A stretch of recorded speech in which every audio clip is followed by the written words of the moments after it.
आधी रात का समय होता है। चार दोस्त एक गाड़ी में बैठे हुए गांव के एक जंगल के रास्ते से गुजर रहे थे। वहां पर चारों तरफ सन्नाटा और झाड़ियां ही थी। उन्होंने अपनी गाड़ी के अंदर म्यूजिक बजाया हुआ था। वो चारों बहुत खुश थे कि तभी उनके दोस्त का फोन आता है। अरे कहाँ हो तुम लोग? कल मेरी शादी है और तुम्हें आज शाम तक पहुंच जाना चाहिए था। साले, एक तो तूने 2 दिन पहले ही अपनी शादी के बारे में बताया है, हमें तैयारी भी करने नहीं दी, और अब पूछ रहा है कि हम कहाँ हैं। इतनी गर्मी में दिन का ट्रैवल करना कितनी मुश्किल होती है, इसलिए हम शाम को निकले थे। अभी हम आधे रास्ते में पहुंच गए हैं। क्या बात कर रहा है तू? अरे तुम्हें मैंने कहा था कि रात के समय मत निकलना। यहाँ पर गांव से पहले एक रास्ता पड़ता है जहाँ एक छलावा रहता है। देखो, अगर तुम निकल चुके हो तो तुम थोड़ा ध्यान से आना और गाड़ी कहीं मत रोकना, सीधा गाँव में ही आना। व्हाट द रबिश देव, ये छलावा वलावा कुछ नहीं होता। तुम भी ना आजकल के जमाने में पैदा होने के बाद भी कैसी उल्टी सीधी बातें करते हो। अरे मेरे दोस्त, तो चिंता मत कर, हम पहुंच जाएंगे। चल अब तू फोन रख, हमें गाने बजाना है गाड़ी में। यार कहीं देव सही तो नहीं बोल रहा? ऐसी भी चीज होती है, मुझे तो डर लग रहा है। अबे ये फट्टू कहीं का, तुझे तो छिपकली से भी डर लगता है। तो क्या उसके अंदर भूत होता है या फिर छलावा? फालतू की बातें बंद कर और जो मैंने तुझे गाने की लिस्ट दी है उसे फटाफट बजा।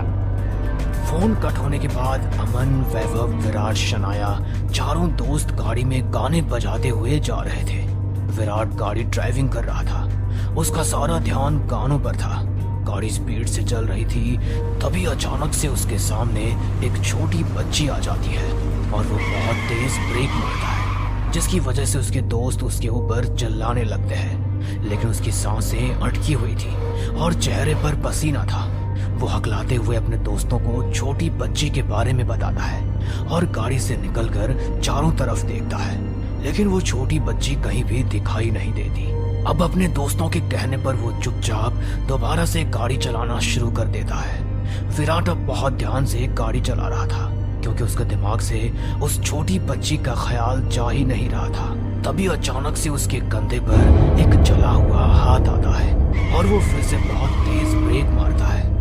व्हाट द रबिश विराट, तुम्हें भी क्या हो गया है? बार बार इस तरह से ब्रेक क्यों मार रहे हो? मारना चाहते हो क्या? अरे मेरे कंधे पर किसी का जला हुआ हाथ था, क्या तुमने देखा? ये लो, सब लोग मेरा मजाक उड़ाते हैं या तो कोई और ही डर रहा है। साले तुझे चढ़ गई है क्या? अब चुपचाप गाड़ी चला ले। विराट बहुत ज्यादा परेशान हो गया था।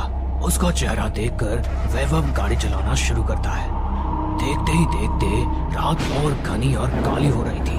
वो लोग जंगल के रास्ते जा रहे थे।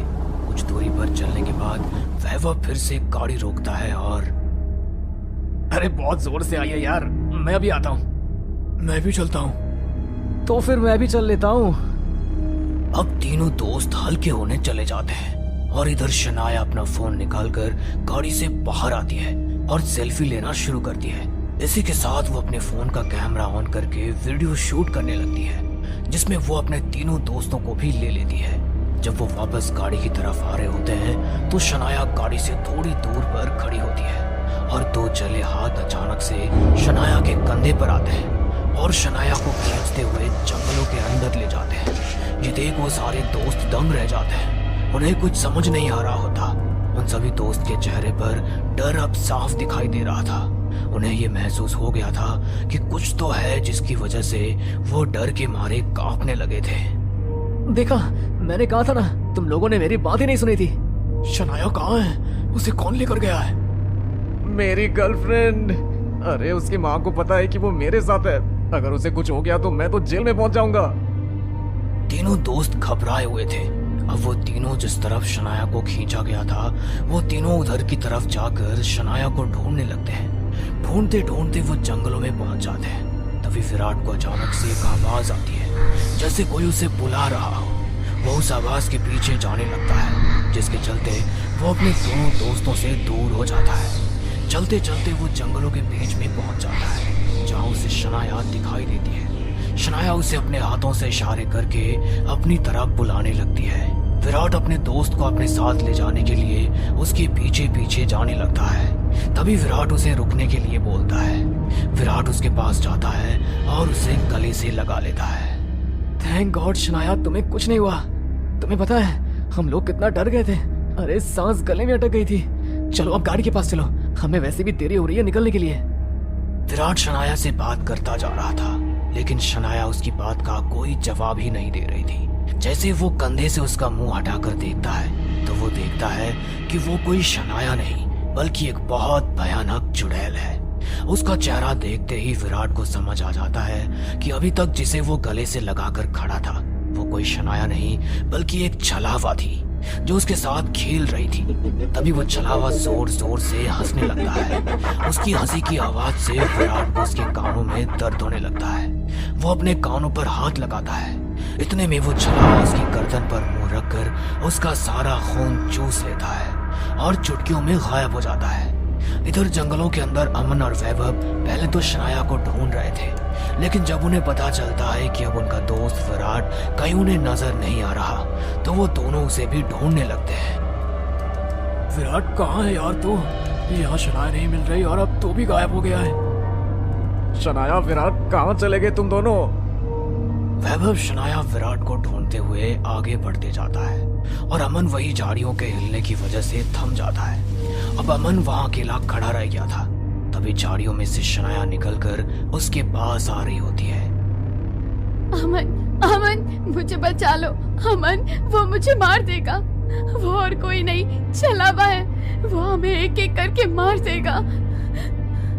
तुम चिंता मत करो, हम लोग आ गए हैं, सब ठीक हो जाएगा। शनाया को रोते हुए देख अमन को उसके ऊपर तरस तो आ रहा था, लेकिन तभी वो अचानक से सोच में पड़ जाता है कि शनाया को कोई जंगलों में बहुत बुरी तरह खींचते हुए लेकर गया था, लेकिन यहाँ तो उसकी हालत बिल्कुल ठीक दिखाई दे रही थी।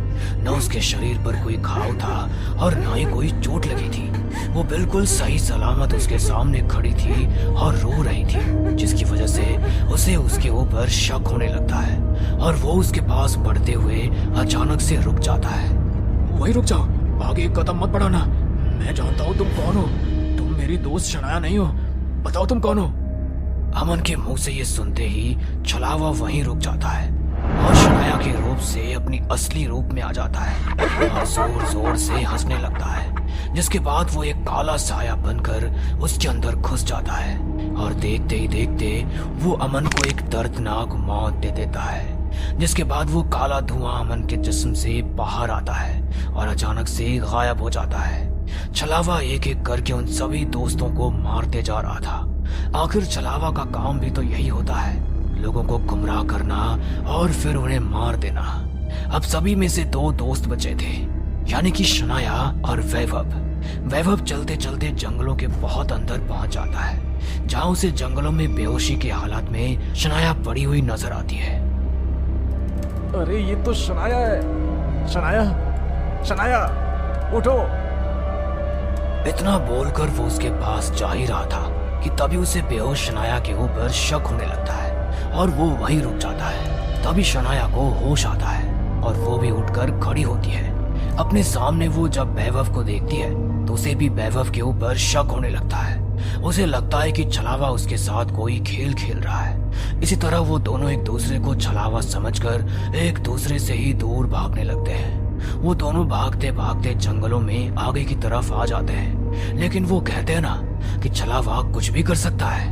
वो उन्हें इस तरह गुमराह कर देता है कि वो भागते हुए फिर दोबारा एक दूसरे से टकराते हैं। जब वो फिर से एक दूसरे को देखते हैं तो डर जाते हैं और फिर एक दूसरे से दूर भागने की कोशिश करते हैं, लेकिन इतने में उन दोनों को वही बच्ची दिखाई देती है जो विराट को गाड़ी चलाते समय दिखाई दी थी। अगर ये छलावा मेरे सामने है तो फिर ये शनाया है। मेरे सामने छलावा है, यानी वो वैभव है।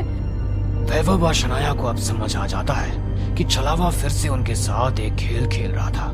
अब छलावा उन दोनों को दूर करने के लिए उन दोनों की तरफ बढ़ने लगता है और जोर जोर से हंसने लगता है।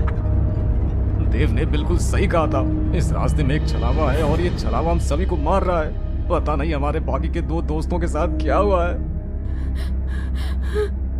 वैभव, मुझे बहुत डर लग रहा है। मुझे इस छलावे से बचा लो। मैं इसके हाथों नहीं मरना चाहती। मुझे अपने घर जाना है। हम लोग कहाँ आकर फंस गए यार। मैंने ऐसे कभी नहीं सोचा था। अब दोनों को पता था कि छलावा उन्हें मार देगा। जिसके कारण वो दोनों एक दूसरे को गले से लगा लेते हैं और अपना दुख बांटने लगते हैं। तभी अचानक से सूर्य उदय होने लगता है। सूर्य की किरणें जैसे ही उस छलावा बच्ची के ऊपर पड़ती है, उसके शरीर पर जले जैसे निशान बनने लगते हैं, मानो जैसे सूर्य की किरणें उसे जला रही हो। इसी के चलते छलावा सूर्य उदय होते ही वहां से गायब हो जाता है और वो सारा जंगल देखते ही देखते गांव में बदल जाता है। जब वैभव व शनाया ये सब देखते हैं तो उन्हें अपनी आंखों पर विश्वास नहीं होता, मानो जैसे एकदम से उनके लिए वक्त बदल गया हो। आसपास के सभी लोग उन्हें बहुत घूर घूर कर देख रहे होते हैं। ये सभी उन्हें छलावे की एक चाल लगती है और वो हाथ पकड़कर वहां से भागने लगते हैं। भागते भागते वो गिर जाते हैं। तभी गांव के कुछ लोग उन्हें उठाकर कहते हैं, क्या हुआ तुम दोनों को? इस तरह क्यों भाग रहे हो? अभी तो अच्छे से चल रहे थे। सब कुछ ठीक तो है ना? बहुत परेशान नजर आ रहे हो। वैभव और शनाया हकीकत में गांव में थे, जहां सब लोग इंसान थे और सब कुछ नॉर्मल था। जिसे वो छलावा समझ रहे थे वो अब हकीकत था, जिसे जानकर उन्हें बहुत खुशी होती है। इससे उन्हें पता चलता है कि छलावा सिर्फ रात के समय ही आता है। दिन के समय वो इतना कमजोर हो जाता है कि वो सूर्य की किरणों में निकल ही नहीं सकता था।